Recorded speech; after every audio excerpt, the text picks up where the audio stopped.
I went to all boys private school, so my first tattoo I had to hide it my senior year. I literally wore a sweater every day to school. Had I shown them my tattoo, they would probably expel me from school. So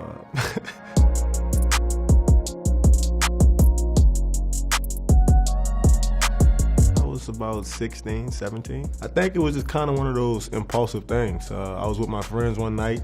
We went to a tattoo parlor. I opened the tattoo book. And the first tattoo I saw, I got it. So that's kind of how that went. I don't know what it is. I'm from the 7th Ward in New Orleans. Our mascot is kind of like the skulls. This tattoo has 7 skull heads in it. It's kind of like a demonic mask. I don't know what kind of creature this is, but I thought it just represented my dark side, I guess. I don't know. Second tattoo I got, probably these crosses on my leg. These are for everybody that has passed away in my family, friends, close people to me. So I have all those initials on the side of my crosses, just right on the inside of it. And I have a little quote that I actually came up with. No, I'm not Aristotle. It just says, when you're a star, you put God first. Let your past guide and your future determine you. A lot of people where I'm from, they get caught up on their environment, how they was raised, what kind of things they saw growing up. And they kind of let that determine their future and who they become.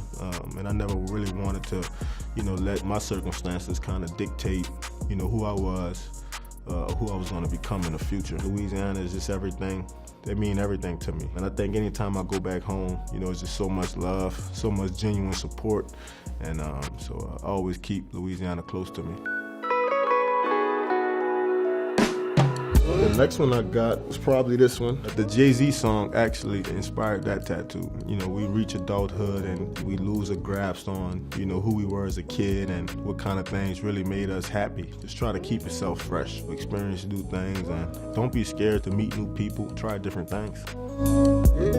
I really wanted people to see them, when I was playing sports. A lot of tattoos that's on my arms and on my legs express, who I am. And it just says King.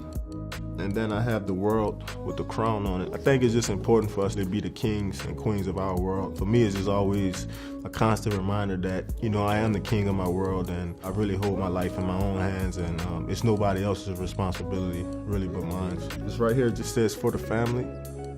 This is my adopted dad's birthday, 4/5/1967. My father's in prison for life, and I think had it not been for my adopted parents, I don't think I'd be here. Just really grateful, for the opportunities that they gave me, and really the inspiration that they gave me to be better than, my father or, anything that was really around me.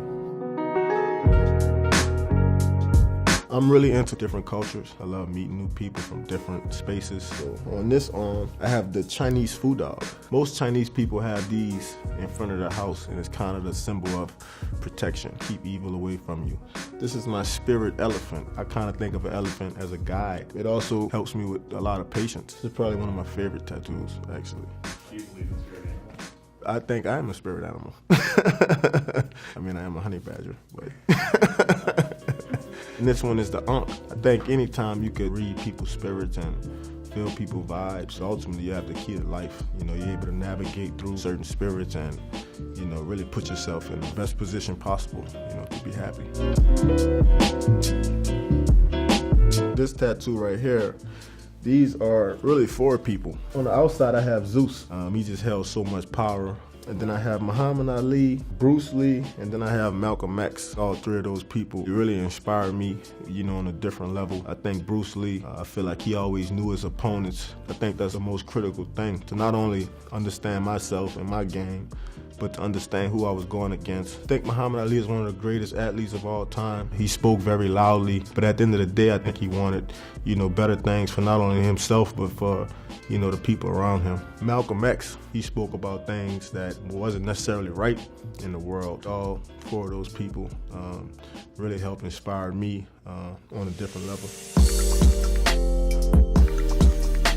This says above the top. I think everybody wants to get to the top, and everybody wants to be successful, and the idea is to never get complacent, you know, to always continue to work hard, as if I don't have anything, you know, as if I never made it to the NFL. I like to live my life above the top.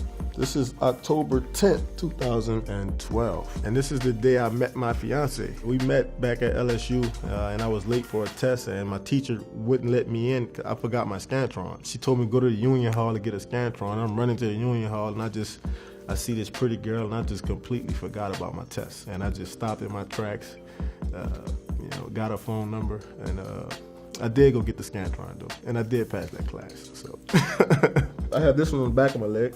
I was number 7 at LSU from the 7th Ward in New Orleans. A lot of people back home, you know, they look to me as that legend, you know, that hero. It's just a constant reminder of, you know, the platform that I have, the responsibility that I have, and it's a reminder that my whole community is behind me.